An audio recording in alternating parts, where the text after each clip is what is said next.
Whoa, whoa, whoa, whoa, whoa, whoa. Oh my God. The villains and the wolves. Oh my God. Hello, and welcome to Love Letters, a Universal Sound. And I'm Deborah Washington, your host. And today we're going to talk about marriage. But this is a different type of thing we're going to talk about, because marriage could be very broad. There's a reason why people get married and divorce. Their beginning, sometimes it's not even a good beginning. But we're going to talk about people that's been through trauma and survived it. And now they're young. Spring is in the air. And even though they don't know a lot, the body still is just going to do what it's going to do and make you feel the way it's going to make you feel. It doesn't matter how rich you are or how poor you are. You're 20, 21, and you've been out on your own. I've been out on my own since I've been, 16 years old. And there's going to be all kinds of people watching you. Your movements, when you go in and out of your car, when you walk down the street, the same people in their cars, they're watching you. They come every day. The same time you're walking and moving, and they're watching. That's the way that is. You meet someone, and it's the most beautiful person you ever seen. And that person says all the right things to you. But you don't want, he's asking you questions, but you don't want him to know everything about you. Because you're ashamed, because your family background, you have a baby early, but you don't want to mess up anything. So one day, you meet someone by accident. You could be going to a beauty supply place and walk into the wrong one and meet this beautiful young man in his 20s, your age. And it's like love at first sight. He asks, can he take you out? And you said, sure, showing all your teeth. And he tells you what he's into and who he knows and everything. And you can't stop looking at him because he's the most beautiful young man that you've ever seen. You never thought you was going to meet anyone.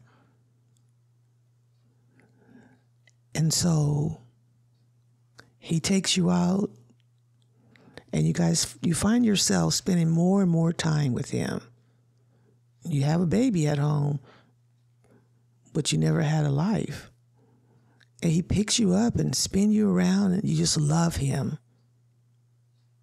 You love him, but you have a secret. You emotionally think, and mentally you think that you're not good enough for him, so you don't tell him the whole truth about you. He asks you to marry him. And you said yes. You get married. By the way, you don't know him, you just know what he tells you. After you marry him, you find out that his background was way worse than yours. He's not the dark, tall, handsome, knight in shining armor savior to take you away from all the troubles that you've been through in life. Because mentally, he had a drug problem that he was hiding. And you found that out later but you already love him. And so you find out that he's from a trauma background too, that both of his parents was murdered in front of him. And he have emotional issues. Like he wants to control, he started controlling you. He has a drinking problem, his drugs. He did when no one's looking, he thought. He was beginning to start looking at women in front of you and slapped you one day. But it's too late. You love him and you want to fix things. What can I do to fix this? And then you tell him, I love you and I'm going to try to keep this relationship alive. I'll try if you try. Won't you please try with me? There's so much that we can do. Because we can do it. But he was not on the same mental level as you. Every time you went somewhere, he began telling you, oh, this girl at work, I just admire her. She's so perfect. She's so this. And make you feel like you're not enough. You want to have children by this man, your husband, in your heart.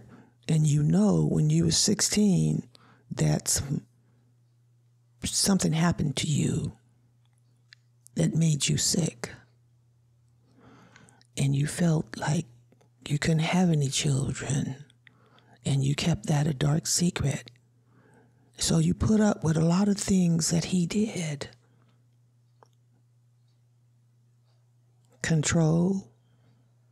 He was arrogant. He was cocky, boastful, controlling, and blamed you for everything that went wrong. Always told you what to do, but you did it. You did everything that he asked you to do. Because you thought that you couldn't have any children.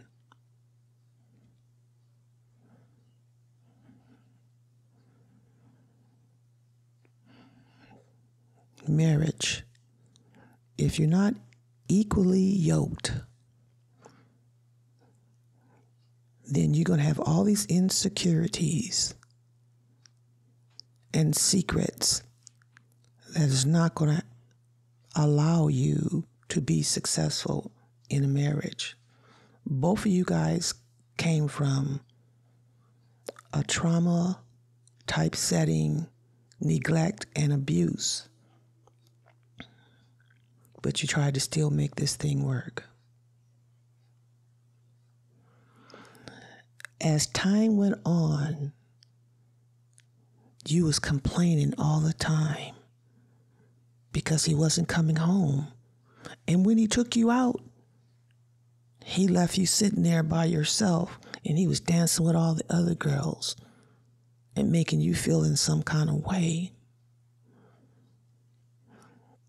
And then you call your girlfriend and you say, I'm sad as could be. He's dancing with these other girls and I don't know why he's acting this way, because when we're at home together, he gives me so much love and attention and everything.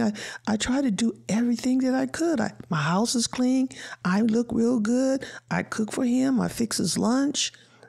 I look beautiful for him every day. I'm in school. I work part-time. But he still has the wandering eye. And then your girlfriend tell you leave, tell him to take you home. And then when he's complaining, he don't have a car, he's driving your vehicle, he takes you home and call you a name because he did not want to leave the party. and said, if you don't like it, leave. Now you're married. And both of you guys was not honest at the very beginning. You didn't know him. And he really didn't know you. But you guys had all your hormones. And you're beautiful and he's beautiful. You both are in your 20s, 23 and 24. Was that enough to sustain a marriage? And you want to know why we have to start all over every time. He makes love to me, but outside the bedroom, when we're in public, he makes me feel some other kind of way. I don't feel close to him.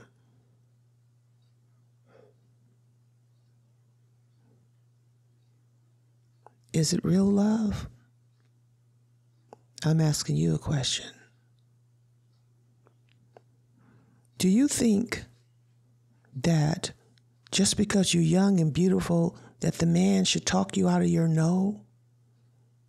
Just to see how you are in bed before he marries you?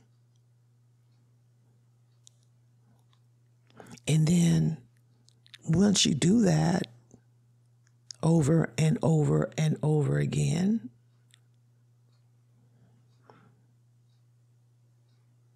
you get married and you're thinking in your head, wow, it's time for us to it's time for us to get together and go to bed, but it doesn't feel special to me. I mean, I hope he's still interested,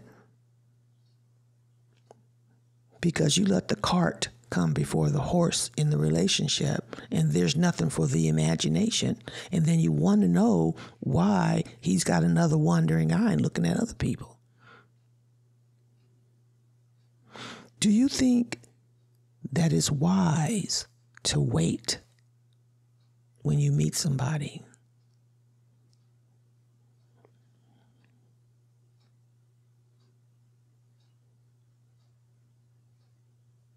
Do you think that if a person really loves you, that he will wait? If you put your foot down and have standards and say, no, what's my middle name? What color do I like? Even though he might feel that's ridiculous, when he gets to himself, God has a way to come right on in your mind and tell you, isn't that sweet? She doesn't want to rush. You building a relationship, because now he's talking about you. He said, well, you don't even have a good job. I'm doing everything. But he just don't know that you're working real hard because you're a team player and you want so desperately to keep your relationship. You had a bad start, but he did too. You both lied, and now you're already in love. He's not nice to your daughter. You let him get away with that because you think it's about you right now. And then you think everything's supposed to work out fine. And then did you realize that there's guys coming over to the house that he just don't like you? He likes some of them too. But you still love him, but you're trying so hard. And you come to him and said, please don't let anything interfere with our relationship.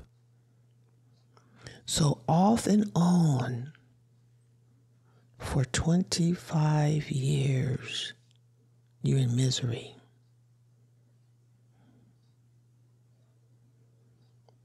But you're still with the man that you love. You just really like looking at him. He's so beautiful. But he's verbally abusive to you. And you thinking in your head, it might be my fault. It must be my fault. I'll do better. Is that love? Do you think he loves you?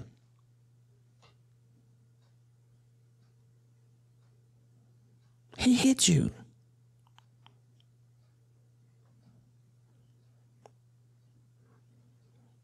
He comes home really drunk. Sometimes he don't come home. And you trying to keep that relationship. You want it to work. Then you get pregnant. Do you think that baby kept you guys together? No. When you on the other hand, I'll say, you come from a parent, a mom and dad in the household, rich and successful, and you could be the child of that. And meet your childhood sweetheart from high school and brought her to the house, and all your family think that she's just so wonderful. Everything, yeah, get married, and pay lots of money for the wedding. And you guys get married and have children right away. She depends on you too much. Always whining and calling you all the time. We're talking about the man now. The woman is calling the man, and he just, she get on my nerves.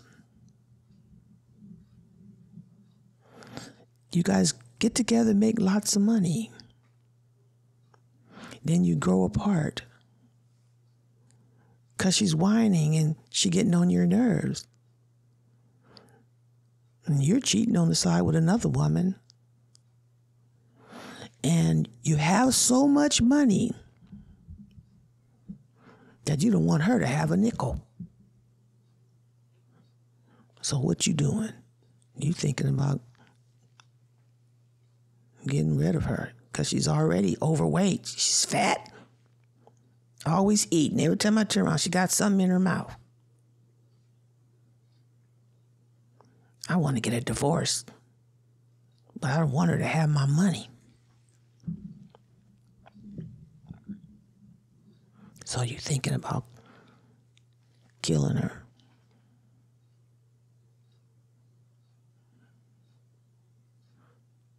Is that the best decision to make when you have children? Some people just, they hate their wives or their husbands so much they just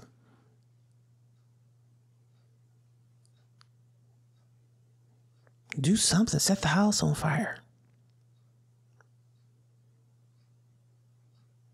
Is it real love? What draws people together? What is marriage to you? Marriage to me is like a contract.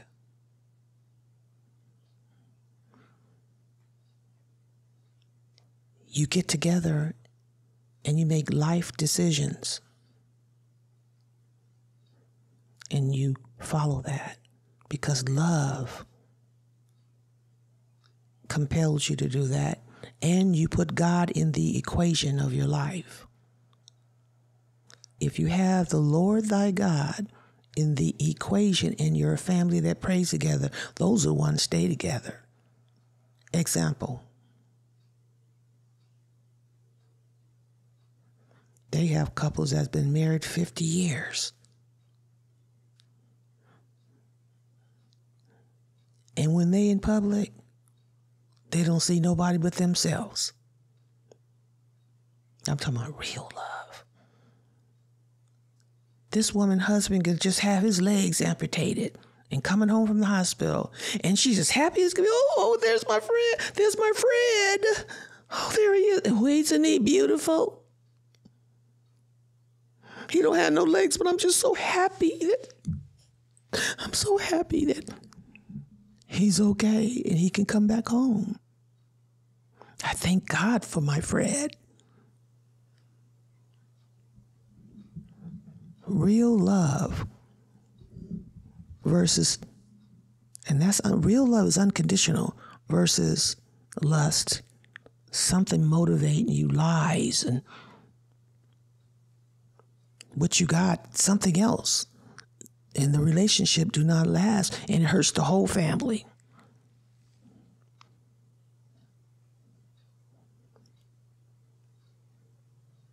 You didn't know you married a selfish man or a selfish woman? Versus those couples that been together forever. They've been together so long they look like each other.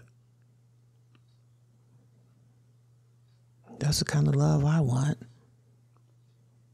But you have to take your time and get to know that person and meet their family and listen to what everything that the family members are telling you about the person you so-called love.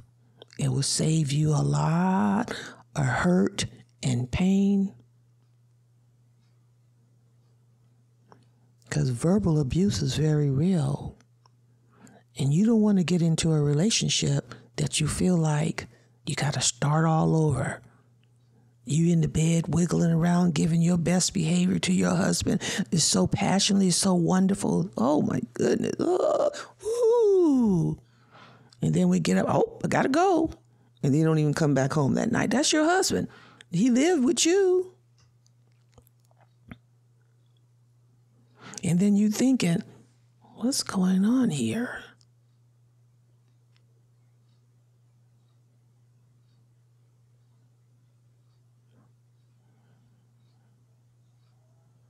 But you don't know because you don't understand. You don't know what a womanizer is. Even though he's married. He married you because he thought you had something or something. But when he realized that, he went right back to his normal duties. And he don't like to talk about God.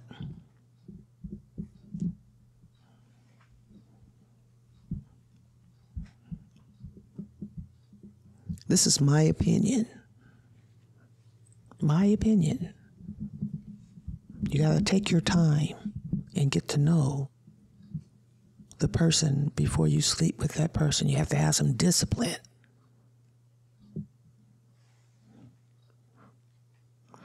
Did it take time for you to learn Spanish? To learn to read and write? Everything takes time. This woman tried her very best to keep the relationship, sustain it. But he didn't love her.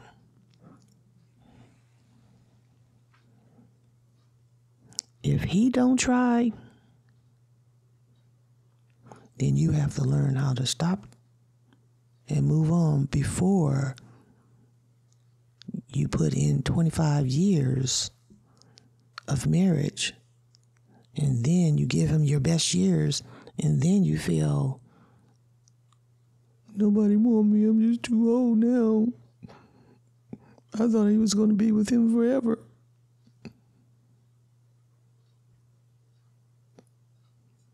If he's not trying, then you shouldn't. But there's nothing wrong with trying. Keep God in the middle of the equation, and he will put a good man in your life. You have to be patient. Talk later. I know he's been hurt many times. Lost trust and closed the door on love. But I thank God for being in the midst. He turned this around, and now we love again.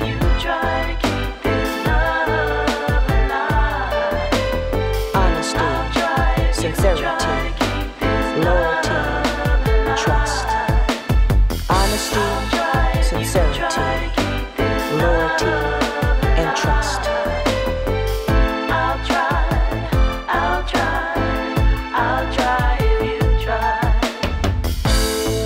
Many times I reminisce. Now it's funny how it was when we first met. I started a relationship on a lie, trying to be someone that I could never be.